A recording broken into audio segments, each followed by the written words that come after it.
So let me ask you a question here about well-being, because this is something I've wanted to ask you about, but we never seem to get to. Okay. So you think that we should maximize well-being, and that's part of your proposition, which I don't entirely disagree with, by the way, that we should ground our value structures in facts.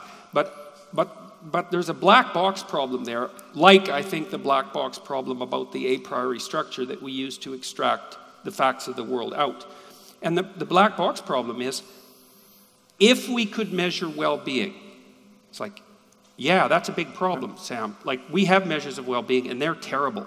Yeah. Like, if you, yes, they are. If no, I'm agreeing. I don't think but it's not a problem for my thesis. We don't have measures for anything we care about, really. Yeah, but I mean, if your thesis is that if we had the measures of well-being that were appropriate, we could use them in a positive way, and the response is, but we don't have those measures, it's like, okay, well, then what do we do? Oh, no, we have measures. I mean, this conversation is a measure. I don't like that. That's a measure. Right? You step on my toe and I say, ow. That's a measure. Don't do that again. But that's not a measure of your well-being. It might be a measure of your trait neuroticism. Well, it's a measure of. But I mean that. These are non-points. No, but I mean this technically. Yeah. If you look at the well-being measures that we have, yes, they degenerate into measures of neuroticism. No, that's all they are. But we don't have measures of certainty, of belief, of compassion, of joy. Any of these conscious states, we have neural correlates of some of them, but we don't have.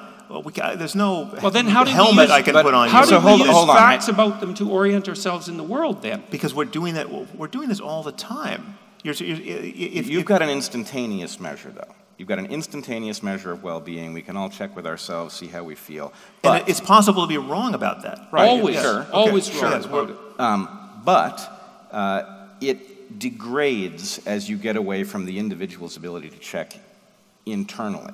On the other even hand, the internal thing isn't reliable, because not lots reliable, of times you're happy when you're doing things that are terrible and for you yourself. could take a drug that would make you feel very good and would cause you to take apart your own life because it would. You mean like cocaine, for example? Right. It would destroy the motivational structure that gets you to do stuff of value that you're right. So we can't use emotion, moment-to-moment emotion, as an indicator of well-being. The instantaneous is not good, but you have a parallel problem. It looks to me like the exact mirror image, which is that you've got an integrative, long-term measure of well-being instantiated in an evolutionary belief system, but it's coming apart because we are living in circumstances that are less well mirrored.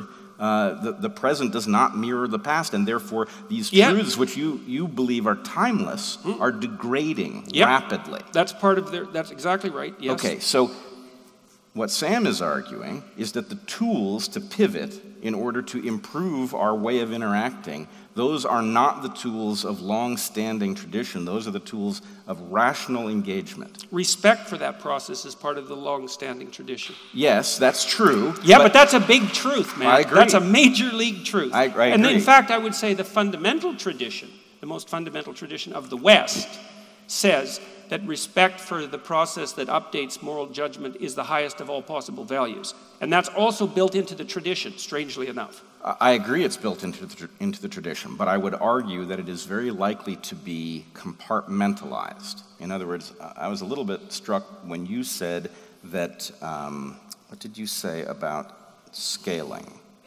You said that good reasons scale and bad reasons don't. Isn't that the opposite of the truth? No, if you're calling these stories that give prescriptions for how to behave bad ideas, the point is those stories propagate very easily.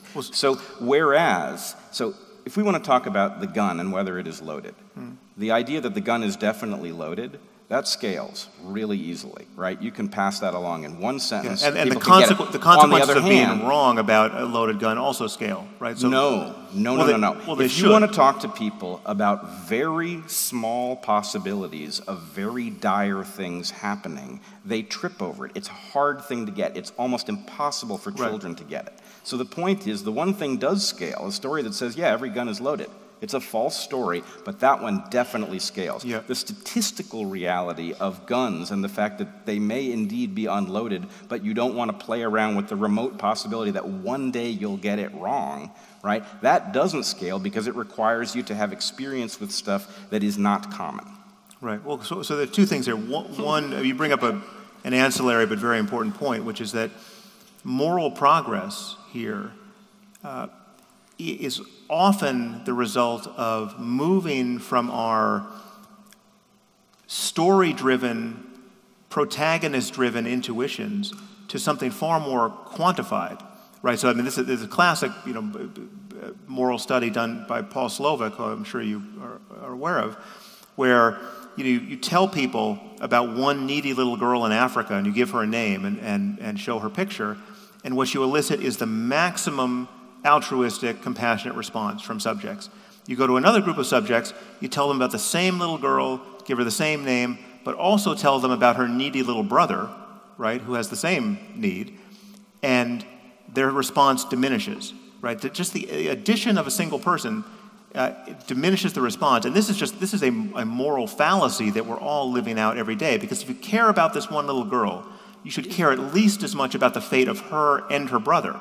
And when you add statistics to it... No, you shouldn't, because you'll exhaust yourself. No, you shouldn't. This is a bug, not a feature. Man, you'll exhaust yourself in the attempt. No, because we need... What, are you going to care for 100 people with the same intensity that you care for one? This is what this software flaw gets us. It gets us people who will watch for hours a day with effortless and tear-stained compassion the saga of the little girl who fell down the well, but who will blithely turn the channel when they're hearing about a genocide that is raging and hundreds of thousands have already died. Sam, right? Listen, guys. This is something we have to correct for this. I'm not talking about person. No, but you're misunderstanding me to great effect here. That I'm not saying that you should personally be overwhelmed by the death toll every day. I'm not saying that it's functional for you and I to each personally get up each morning and just drink deep of the full horror of all the bad luck that is spread. No, maybe it is, but maybe we can't handle it. But as societies, we need, when you're talking about how we spend our money, how we apportion foreign aid, the kinds of wars we fight or don't fight, the kinds of then we have to correct for what is in fact a moral illusion, which is we know that if we tell we tell one compelling story about a little girl, right, we could go to war over that, right, whereas we won't be motivated by a genocide. That's the kind of thing that moves whole societies now. And if you add to it the bogus religious sanctities, if we burned a Quran on this stage tonight, the rest of our lives would be spent in hiding, right? Because of how motivated people would be to address that pseudo problem, right?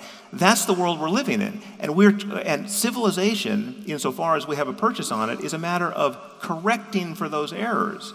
And but religion, for the most part, not across the board, but for the most part, is standing in the way of those course corrections.